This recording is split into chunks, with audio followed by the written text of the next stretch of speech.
पाकिस्तान के पानी बंद करने की बात करने वाला ये नरेंद्र मोदी जो माहौल बना रहा है, इसमें कितना आपको लग रहा है कि ये नाकाम हो चुका है? ये जो इंसिडेंट है ना, इसको भी वो सही प्लान और एग्जीक्यूट नहीं कर सके। जो इंडियन मीडिया की रिपोर्ट्स हैं उसके मुताबिक 2:20 तक फायरिंग होती रही। 26 लोगों की लाशें पड़ी हुई हैं, 2:20 तक फायरिंग होती रही है और पूरे 2:30 बजे FIR हुई। मैं तो समझता हूँ Guinness book of world record में नाम आना चाहिए। 2:31 में पाकिस्तान पे इल्जाम भी लग गया। 2:40 में इनको पता भी लग गया कि 6 दहशतगर्द उनके ये उनके स्केच भी आ गए। उनके स्केच भी सामने आ गए। ये भी पता लग गया कि 2 पाकिस्तान से आए थे, वो 400 किलोमीटर अंदर गए, उन्होंने जाके वहां पे बंदे मार दिए। 10 लाख फौज को क्रॉस करके और जो पहलगाम का वो पॉइंट है, वहां तक जाने के लिए भी 10 सिक्योरिटी चेक्स हैं सिर्फ उस पॉइंट की सराउंडिंग। वहां पे मैं कुछ लोगों की वीडियोस देख रहा था, वो कहते हैं कि यहाँ पर तो हम टिफिन के अंदर मछली नहीं लेके जा सकते, तो वो बंदूकें लेके यहाँ पे, ये कश्मीरी बोल रहे हैं। हाँ, कश्मीरी बोल रहे हैं। अब मोदी कुछ करे फिर भी मरता है, कुछ ना करे फिर भी मरता है, यानी अपने ही खोदे हुए गड्ढे में गिर गया। आज मैं एक चैनल पे बैठा हुआ था, उनकी खातून पहलगाम में बैठ के प्रोग्राम कर रही थी और उधर बैठ के भी वो झूठ बोल रही थी। क्या आपको पता है, जिस वक्त हमारा FATF का मामला चल रहा था, उस वक्त इसमें तो कोई शक नहीं था ना कि भारत लॉबिंग कर रहा था हमारे खिलाफ। उस वक्त भारत के 22 बैंक्स के खिलाफ रिपोर्ट आई थी। 22 भारतीय बैंक्स, सबसे खतरनाक चीज, गुज़िश्ता 2-3 साल के अंदर यूरेनियम की जो चोरियां हुई हैं वो सिर्फ भारत में है। बिल्कुल सही है। यूरेनियम किस चीज में इस्तेमाल होता है? एटम बॉम्ब के लिए। इसलिए हाथ हम कह सकते हैं ना कि भारत आलमी अमन के लिए खतरा है, बहुत बड़ा खतरा है। कि इतनी औकात है कि 2 फ्रंट वॉर शुरू हो जाए ना, तो एक दिन भी सरवाइव नहीं कर सकते, not even a single day. इस पहलगाम वाक़े के बाद नवीद सानी साहब पता क्या ट्वीट करें? वो ट्वीट करें कि इट इज स्टूपिड टू से कि पाकिस्तान फोर्सेस के पीछे उनके लोग नहीं खड़े, पाकिस्तान की आवाम नहीं खड़ी। अगर जंग शुरू हो गई, ये सारी कौम अपनी फौज के साथ खड़ी होगी। अस्सलाम वालेकुम नाज़रीन, मैं हूं हसन हाशमी। DNN न्यूज़ में खुशामदीद। भारत की जानिब से जो मिस एडवेंचर किया गया है और पहलगाम को लेकर जिस लेवल पर जाकर उसने एक बेहुदा सी वो कहते हैं कि माहौल को गरमाने की कोशिश की है, वो अब खुलकर सारी दुनिया के सामने जो सिचुएशन आ रही है और सिचुएशन जो हम देख रहे हैं, उसके बाद मेरा नहीं ख्याल कि कोई रत्ती बराबर भी किसी के अंदर इज्जत होना वो आंखें भी मिला सके। लेकिन क्या करें, ढिटाई में PhD भारत आज भी पाकिस्तान पर दुश्मन तराजी कर रहा है। आज मेरे साथ हैदर हयात साहब, एक सीनियर एंकर हैं, तज्जियाकार हैं, और ख़ास तौर पर ये सीनियर एंकर पाकिस्तान से ज़्यादा भारत में है, और भारत में इनका तज्जिया इतना है कि जो भारत को कहते हैं ना कि लर्जा दिया करता है। तो चूँकि लकीली आए हुए थे, मैंने कहा चल इनसे इंटरव्यू करते हैं, क्योंकि थोड़ी देर पहले इन्होंने जो भारतीय मीडिया पर बैठकर उनकी बैंड बजाई है, इन्हीं से जानते हैं कि ये सारा जो मामला है। हैदर भाई, सबसे पहले तो बहुत बहुत शुक्रिया आपका। थैंक यू वेरी मच यार, मैं हैदर भाई आपके साथ चूंकि एक पुराना ताल्लुक भी है, दोस्ती भी है, यारी भी है, बड़े भाई हैं आप। अल्हम्दुलिल्लाह शुक्र है, बढ़ाई के है। अब भारत के पहलगाम वाले मामले पर माजी के फाल्स फ्लैग भी हमने हमेशा ही इसी तरीके से एक्सपोज किए, और वो एक्सपोज हुए हैं, शायद हमने नहीं किए हुए हैं, लेकिन ये तो फ्रॉम द डे फर्स्ट जिस वक्त ये हुआ है उसी वक्त एक्सपोज हो गया। इस कदर ढिटाई, इस नरेंद्र मोदी, जिसको खास तौर पर आपका जुमला दरिंदर मोदी वाला, अब आज पाकिस्तान के पानी बंद करने की बात करने वाला ये दरिंदर मोदी जो माहौल बना रहा है, इसमें कितना आपको लग रहा है कि ये नाकाम हो चुका है? देखिए, 2 चीज़ें हैं सामने। सबसे पहले तो ये कि जो पहलगाम का वाक़या हुआ है, इसकी टाइमिंग, इसकी लोकेशन, और इसके बाद जो कुछ हुआ इस वाक़े के होने के बाद। देखिए, इस वक्त भारत के अंदर वक्फ बिल जो है उसको लेके बड़ा शोर मचा हुआ है। मुसलमानों को वो इस तरीके से वहाँ पर टारगेट कर रहे हैं कि हर हद जो है वो इस गवर्नमेंट ने क्रॉस कर दी है। वक्फ बिल के ऊपर उनका मीडिया तो खामोश है, लेकिन भारत के मुसलमान वो इसके ऊपर बाकायदा मुसलसल काफ़ी अरसे से प्रोटेस्ट में कि हमारी मज़हब की जो बुनियादी टीचिंग्स हैं उनके ख़िलाफ़ ये कानून बनाया जा रहा है। अच्छा, एक तो इस वाक़े का मकसद था उस वक्फ बिल से अटेंशन को डाइवर्ट करना।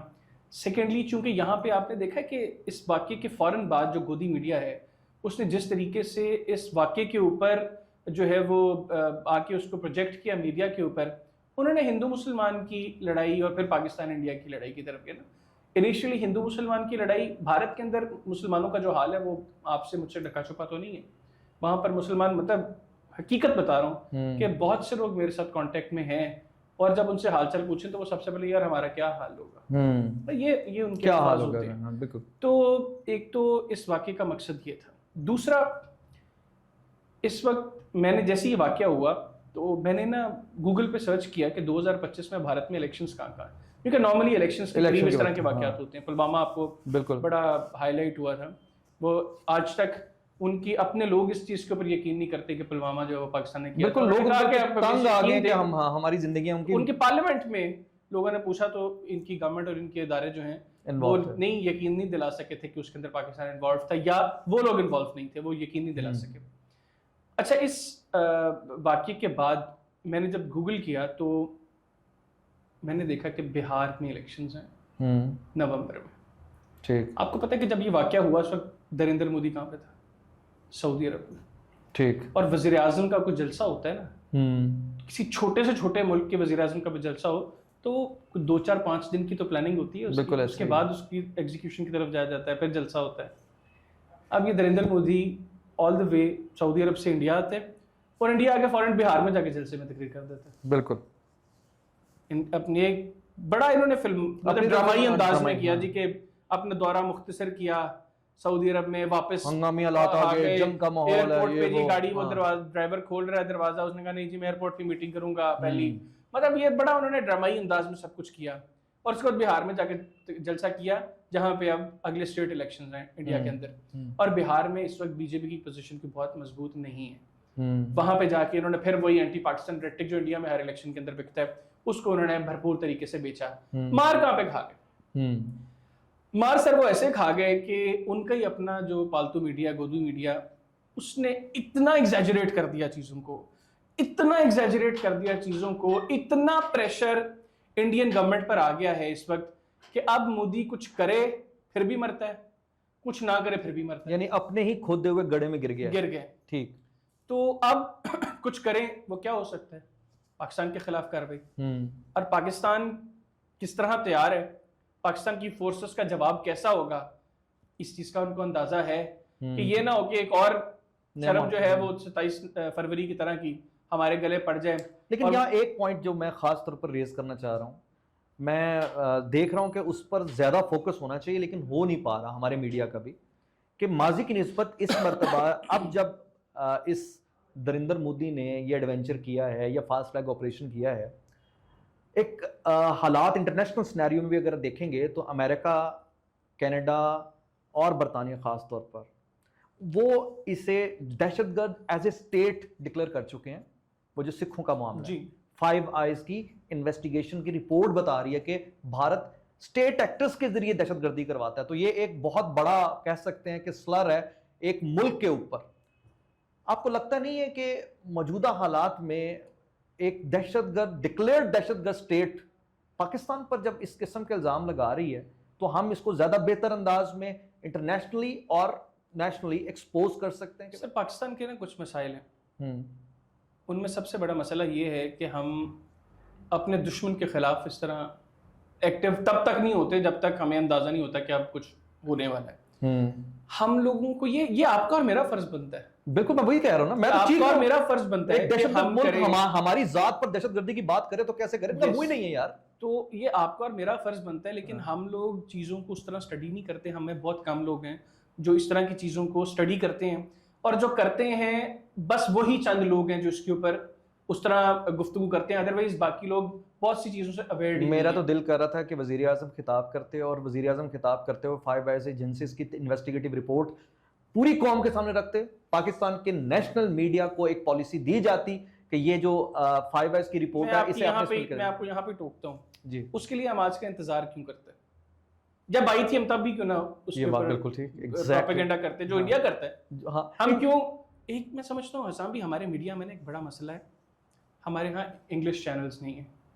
अच्छा, जो मीडिया मालिका ने उर्दू में आ जाए, उर्दू क्यों नहीं कर रहे? ठीक है, उसमें आप छोड़ देना, इंग्लिश में बात की बात है अपने लोगों को समझा सकते हैं ना। ग्लोबल प्रोपेगेंडा के लिए हमें इंग्लिश मीडियम्स की जरूरत है। विद ड्यू रिस्पेक्ट, ये जो न्यूट्रलिज्म का एक स्टूपिड कॉन्सेप्ट पाकिस्तान के अंदर सहाफत में आया है ना, सिर्फ पाकिस्तान में, सिर्फ पाकिस्तान के अंदर। पर हम लोगों को यहाँ पर लगता है कि दुनिया में हर मुल्क के अंदर जेन्युइन सहाफत हो रही है, सिर्फ एक हम ही है जहां मैं आपको सर एक बात बताऊं, नहीं बन पा रहे। मैं आज भी अपने टेलीविजन चैनल्स को देखता हूं ना, मतलब देखें वही बात आ जाती है, मैं अपने टेलीविजन चैनल्स को देखता हूं ना तो मुझे लिटरली सोचना पड़ता है कि यार क्या मैं किसी पाकिस्तानी एंकर को देख रहा हूं, मैं किसी पाकिस्तानी सहाफी को देख रहा हूं, वो बात भी अगर कर रहा होगा ना, बीच में कहीं ना कहीं इफेक्ट बट रखता है। लेकिन आपको एक बात बताऊं, आप दुनिया के किसी और चैनल को चल किसी मुल्क को भी, वहां के एक जर्नलिस्ट को देखकर पता लगता है, क्योंकि एक रेड लाइन है भाई, जब वो छिड़ती है ना, उस मुल्क के जर्नलिस्ट ने भी, ब्यूरोक्रेट ने भी, सियासत ने भी, सहाफत ने भी, उस पे फिर एक वही आ जाए। आज पाकिस्तान में कोई ऐसा शख्स नहीं होगा जिसको इस पर डाउट नहीं हुआ कि ये वाकया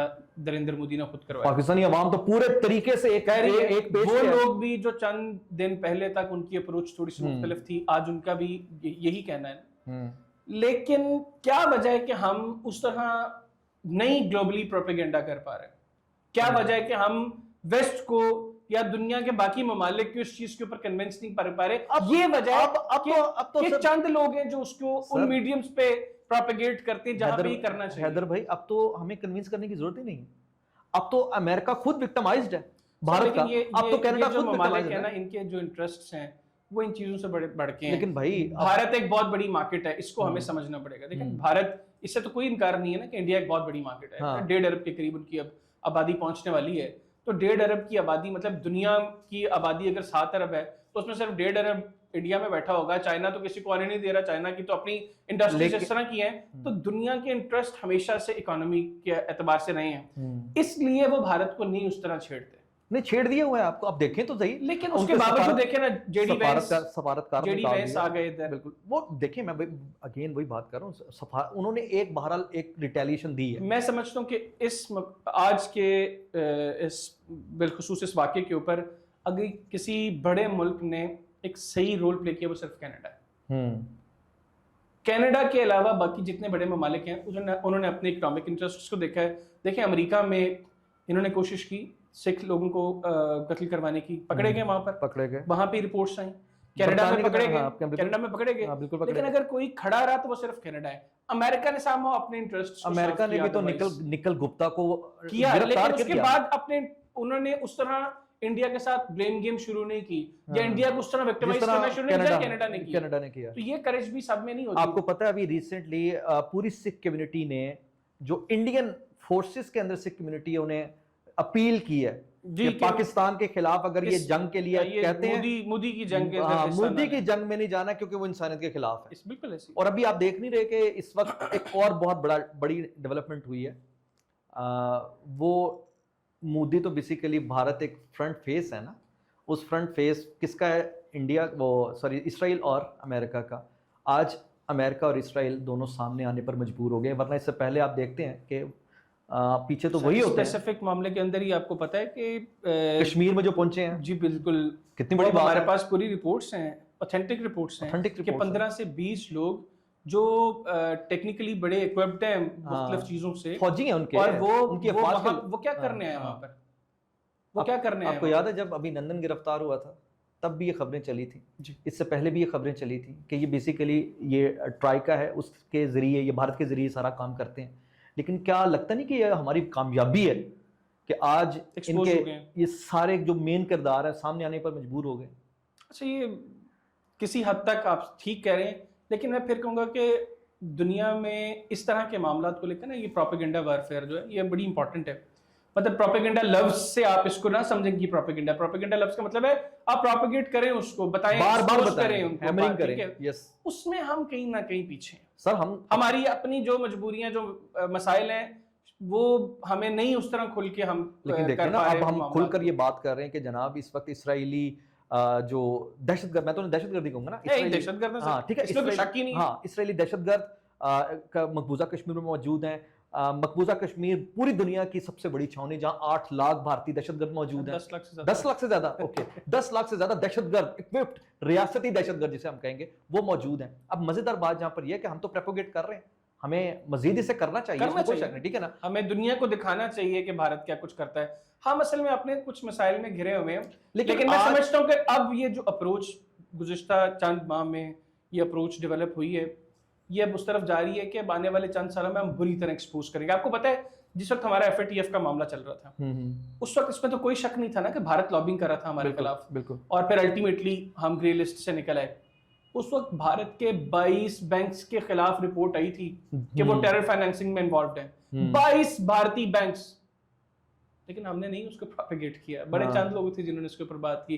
मेजॉरिटी लोगों को पता भी नहीं है कि भारत के 22 बैंक्स जो भारत है वो दाइश का टेरर फंडिंग के अंदर। दाइश का फाइनेंसर भी है फिर मैं भारत। आपको एक और बताऊं, सबसे खतरनाक चीज, गुज़िश्ता 2-3 साल के अंदर यूरेनियम की जो चोरियां हुई हैं वो सिर्फ भारत में, सिर्फ भारत में है, बिल्कुल सही है। सर यूरेनियम की चोरी हुई है, वो कुछ सोने मजाक है? चांदी की चोरी नहीं हाँ, थी। बिल्कुल सही है। आप यूरेनियम किस चीज में इस्तेमाल होता है? एटम बॉम्ब के लिए। और वहां पे वो उसको दो चीजें है ना, या तो खुद करवाई है हाँ, किसी के खिलाफ इस्तेमाल करने के लिए, ओह माय गॉड, और अदरवाइज हो गई है चोरी। हो गई चोरी। अगर हो गई है तो फिर उनसे बड़ा नालायक कोई नहीं तो है। ये तो आपके और उनका अगर काम है खुद ना। करवाई है तो फिर उसका ये मकसद क्या है? IAEA के ऊपर मुंह पे तमाचा, ये जो आकर बात करते हैं जी, ये जो एटॉमिक का इनकी बना हुआ है, तो इस पॉइंट ऑफ व्यू से तो पूरी इस लिहाज से हम कह सकते हैं ना कि भारत आलमी अमन के लिए खतरा है, बहुत बड़ा खतरा है, बहुत बड़ा हर खतरा एतबार से। ये नरेंद्र मोदी खुद बहुत, ये बुच्चर ऑफ गुजरात सर, मैंने टाइटल दिया था है। इसको। हाँ, बिल्कुल सही है। गुजरात में इसने क्या कुछ किया है? हाँ। या इंटरनेशनली आप लोगों से जाकर देखें, मुल्कों के तो इंटरेस्ट होंगे ना, लोगों के तो नहीं है। लोगों के नहीं। लोग जो इनको इंडियंस को, मतलब इंडियंस में मैं हर इंडियन की बात नहीं कर रहा, बहुत अच्छे अच्छे लोग सर, हैं मुझे तो इंडियन से बहुत अच्छे अच्छे मोहब्बत लोग हैं है, वहाँ मैं पे। आम बेचारे लेकिन शहरियों ये पर जो बात चंद एलिमेंट्स हैं, हाँ। जो नरेंद्र मोदी टाइप एलिमेंट्स हाँ। हैं, इन लोगों को लोग दुनिया किस तरह किस नजर से देखती है? हाँ। अच्छे अल्फाज में या अच्छी नजर से नहीं देखती।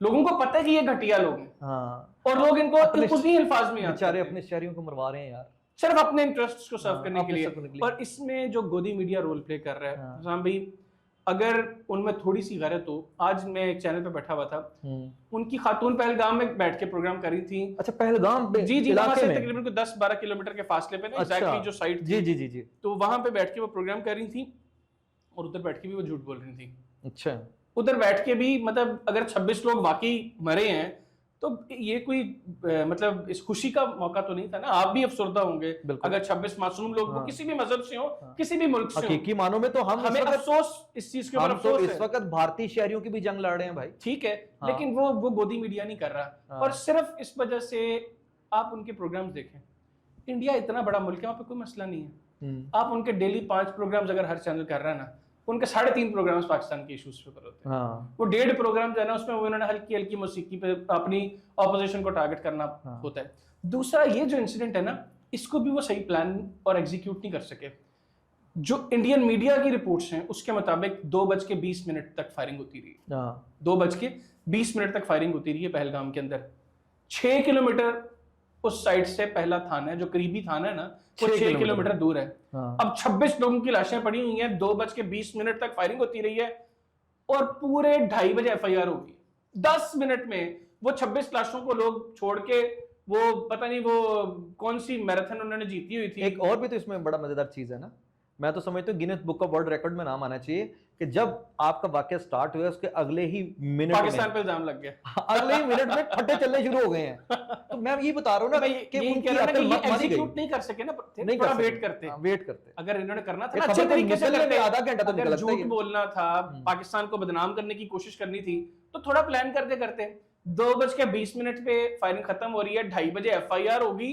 अच्छा, उस FIR के बाद 2:31 पे पाकिस्तान पे इल्जाम भी लग गया। 2:40 में इनको पता भी लग गया कि 6 दहशतगर्द थे, उनके ये नाम उनके स्केच भी आ गए, उनके स्केच भी सामने आ गए। ये भी पता लग गया कि 2 पाकिस्तान से आए थे, वो 400 किलोमीटर अंदर गए, उन्होंने जाके वहां पे बंदे मार दिए 10 लाख फौज को क्रॉस करके। और हाँ। जो पहलगाम का वो पॉइंट है, वहां तक जाने के लिए भी 10 सिक्योरिटी चेक्स हैं सिर्फ उस पॉइंट की सराउंडिंग्स में। हाँ। वहां पे मैं कुछ लोगों की वीडियोस देख रहा था, वो कहते हैं कि यहाँ पे तो हम टिफिन के अंदर मछली नहीं लेके जा सकते, तो वो बंदूकें लेके यहाँ पे, ये कश्मीरी बोल रहे हैं। हाँ, कश्मीरी बोल रहे हैं। इंडियन ऑक्यूपाइड कश्मीर के लोग बोल रहे हैं कि हम वो वहां पे असलहा लेके कैसे चले गए। तो 15-20 मिनट के अंदर अंदर जो कुछ इंडियन मीडिया ने किया, इंडिया की इंटेलिजेंस एजेंसीज ने किया, उन्होंने खुद ही को एक्सपोज कर दिया।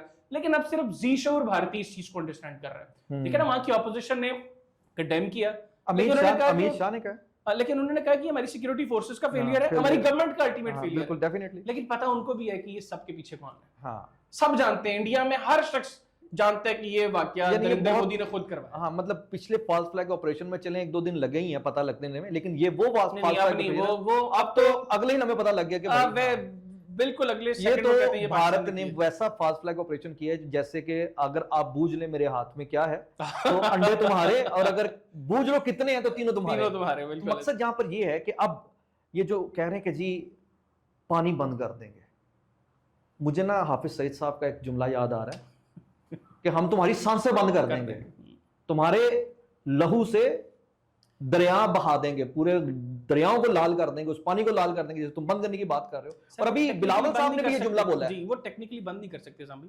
हाँ, वहां पर लेकिन मैं ये उनके पास इतनी स्टोरेज ही नहीं है। हाँ, ये भी मैं आपको बता दूं अपनी ऑडियंस को, ये 2-4-5-10 दिन का ड्रामा है उनका। ड्रामा है उनका। उनके अपने एक्सपर्ट्स कह रहे हैं कि भाई रिजर्वायर्स नहीं है, और जिस तरह जितना पानी है आपको वहां पे रिजर्वायर्स बनाने के लिए को 10 साल चाहिए। तो इतना पानी आप वहां पे रोक के रखोगे तो दिल्ली डूब जाएगा। कम से कम 5 बड़े कालाबाग डैम जितने डैम चाहिए, फिर जाकर वो थोड़ा सा स्टोर कर सकते हैं, और तब भी पूरा स्टोर नहीं कर सकते। बिल्कुल ऐसे। अब fact of the matter is, इतना ओपन एंड शट केस मैं समझता हूँ ये सिर्फ पाकिस्तान का नहीं है, ये तो मेरे ख्याल से आलमी अमन का मसला है। इस पर आपको क्या लगता है कि आलमी दुनिया को छोड़ दें, पाकिस्तान प्रोपोगेट करे ना करे, वो कहते ना यार तू मेरे आस्ते नहीं अपने आस्ते कर ले, नहीं करेंगे तो उन्हें करना नहीं चाहिए? करना चाहिए, हर एतबार से करना चाहिए, अपने लिए भी करना चाहिए, इंसानियत के लिए भी करना चाहिए। लेकिन जो मैंने बात पहले की ना कि मुल्क और तरह सोचते हैं, मुल्कों के लिए इकोनॉमी मैटर करती है। इंडिया एक बड़ी मार्केट है, उसको सिर्फ इस चीज का एग्जाम, अगर इंडिया बड़ी मार्केट ना होती लोग थूकते भी ना। MI6 की रिपोर्ट आई है रिसेंट, उस रिपोर्ट में कहा गया कि आसिम मुनीर साहब जब तक इस मुल्क के आर्मी चीफ है ना, सोची भी ना। सर आसिम मुनीर साहब की तारीफें वो लोग, उनके अपने लोग करते हैं, वो बड़े कैपेबल हैं, उनकी अप्रोच बहुत है। मैं समझता हूं कि जनरल आसिम मुनीर ही नहीं, पाकिस्तान में इस मनसब पे जो जो लोग माजी में भी हैं, और गलतियां होंगी, लेकिन पाकिस्तान के तहफ़्फ़ुज़, पाकिस्तान की हिफाजत और बिलखुसूस दुश्मन की आंखों में आंखें डालें, ये हमारे तमाम हमारी मिलिट्री लीडरशिप का ये उनका वतीरा रहा है, और ये पोजीशन ही ऐसी है। असम भी मेरी बात सुने, हमारी फौज कितनी है? 6.5 लाख। अगर हमारा मसला इंडिया के साथ, तो आप समझते हैं कि ये नंबर 6 लाख है। ये 25 करोड़, ये 25 करोड़ फौज है, बिल्कुल पाकिस्तान की पूरी अवाम अपनी फौज के साथ, और उनके तो 14 लाख जो है वो नहीं लड़ना चाहते। और ये जो लोग प्रोपेगेंडा कर रहे हैं ना फौज के पीछे अवाम नहीं है, ये बेसिकली मरवा रहे हैं उसको। सर प्रवीण साने इंडिया का बहुत बड़ा मिलिट्री ब्रेन है, उनकी आर्मी में उन्होंने कई साल सर्व किया, फिर उन्होंने अर्ली रिटायरमेंट ली। उन्होंने मिलिट्री के अंदर आर्टिफिशियल इंटेलिजेंस के रूल के ऊपर बड़ा लिखा भी, उन्होंने किताब भी लिखी, मैं उस किताब का भी थोड़ा सा आपको बताता हूँ। उन्होंने किताब लिखी थी लास्ट वॉर, उसके पहले 16 सफ़ों में ना उन्होंने एक फिक्शन बनाई कि अगर भारत इस वक्त बात करता है ना कि हम तो सिंगल फ्रंट नहीं, हम 2 फ्रंट वॉर कर सकते हैं, हम बैक वक्त चाइना से भी लड़ सकते हैं, पाकिस्तान से भी लड़ सकते हैं। उन 16 सफ़ों में उन्होंने भारत के इस 2 फ्रंट वॉर के बयानिए को, मैं कहता हूँ, मनोमट्टी तले दबा दिया। बिल्कुल ठीक है। उनका इनकी इतनी औकात है कि 2 फ्रंट वॉर शुरू हो जाए ना, तो कि एक दिन भी सरवाइव नहीं कर सकते, not even a single day. ये प्रवीण साने साहब कह रहे हैं। और इस पहलगाम वाक़े के बाद प्रवीण साने साहब पता है क्या ट्वीट कर रहे हैं? वो ट्वीट कर रहे हैं कि इट इज स्टूपिड टू से कि पाकिस्तान फोर्सेस के पीछे उनके लोग नहीं खड़े, पाकिस्तान की आवाम नहीं खड़ी। अगर जंग शुरू हो गई, ये सारी कौम अपनी फौज के साथ खड़ी होगी। और आपको हमारे पता है वो जो मुहित पीरजादा जिसने अपने बड़ी घटिया हरकत की, मुर्दा बाप का अंगूठा लगाया, ठीक है, आज उसने समझा कि शायद पूरी कौम सोई हुई है, उसका अंगूठा लगवा लेंगे। कितनी घटिया बात, क्या बात कह रहे हैं जी कि ये आपको गलत फहमी हुई है, हालात माजी में होता, अब नहीं है, अब नहीं। आपको लगता नहीं है कि पाकिस्तान के जो अंदर बैठे भारतीय एजेंट्स हैं, देखे ना, अब तो एक ओपन एंड शट हो गया ना। अब मेरे नहीं ख्याल के भारतीय किसी की जरूरत होगी कि वो सरहद अबूर करे, किसी एक की भी जरूरत नहीं होगी, लेकिन ये जो अंदर भारतीय बैठे हुए हैं, ये भारतीय ब्रिगेड करते हैं। यस, दैट्स द पॉइंट, वहीं पर इन्वेस्ट करते हैं। व्हाट डू यू, हम, आप और मैं किसको दहशतगर्द समझते हैं? BLA के लोग दहशतगर्द हैं, TTP के लोग दहशतगर्द हैं, ये उनसे कम नहीं है। उनसे कम नहीं सर, उनसे ज्यादा है। देखे ना, वो तो चले ओपनली आपके साथ आ रहे हैं, लड़ रहे हैं। आप मुझे एक बात बताएं कि जो कन्वेंशनल टेररिस्ट होता है वो क्या करता है? आकर हमला करेगा, कुछ बंदे मार देगा। ये तो नजरियात मारते हैं, ये तो दिमाग मारते हैं। इन्होंने गुज़िश्ता सालों में इदारे और अवाम के दरमियान जो खलीज पैदा करने की कोशिश की है ना, अल्लाह ने बचा लिया। मैं समझता हूं कि ये वक्त था कि ये उन डॉलर्स को कमाने के चक्कर में ना पड़ते, ये उस खलीज को कम करने की कोशिश करते, जो थोड़ी बहुत इन्होंने कोशिश, आई बिलीव सर, हमें मैटर करती है ना चीजें, आज इनका वो रोल मैटर करता है। They are the digital terrorist, simple is that. ठीक है, बहुत शुक्रिया sir, thank you. Haider Hayat sahab हमारे साथ मौजूद थे, और fact of the matter is Pakistan हमारा है, सारे का सारा है। पाकिस्तान अल्हम्दुलिल्लाह कायम और दायम है, और आज अल्लाह ताला की तरफ से तमाम जो आपको इशारे नज़र आ रहे हैं, उसमें कुदरत आपके दुश्मन को आपके सामने बिल्कुल ऐसे ला कर खड़ा कर रही है। मज़ा तब भी आता है कि दुश्मन सामने हो। कहते हैं ना कि आस्तीन के जो सांप होते हैं वो सांप के लिए ज़्यादा खतरनाक होते हैं, जो आस्तीन के साथ थे अल्लाह ने उतार के आपके सामने सारे के सारे, जो पाकिस्तान के अंदर थे, पाकिस्तान के बाहर थे, आगे थे, पीछे थे, दाएं थे, बाएं थे, लाकर खड़े कर दिया। हमारे लिए बड़ा आसान हो गया हर चीज़। और बाकी जो एडवेंचर उसने किया भारत ने, वो सिर्फ अपनी आवाम को बेवकूफ़ बनाने के लिए किया है। भारतीयों को जागने की जरूरत है। हमें कोई फर्क नहीं पड़ता, हमारी वो कहते हैं बला से ये बकरे, लेकिन बहसियत इंसान और बहसियत पाकिस्तानी, हम खास तौर पर मासूम भारतीयों से कहेंगे कि आप लोगों ने अब होश में आना। हम आपको नोक कर रहे हैं बार बार, जाग जाओ, वरना आपकी कोई और दुश्मन नहीं, आपकी सरकार ही आपकी जान लेने के लिए बेताब बैठी है। हम नहीं चाहते कि मजीद भारतीय बेवजह मारे जाएं, तो होश में आए। आगे इंशाल्लाह हम अपनी आवाज़ को इसी तरीके बुलंद करते हैं। एहसान हाशमी को इजाज़त दीजिए। अल्लाह हाफ़िज़।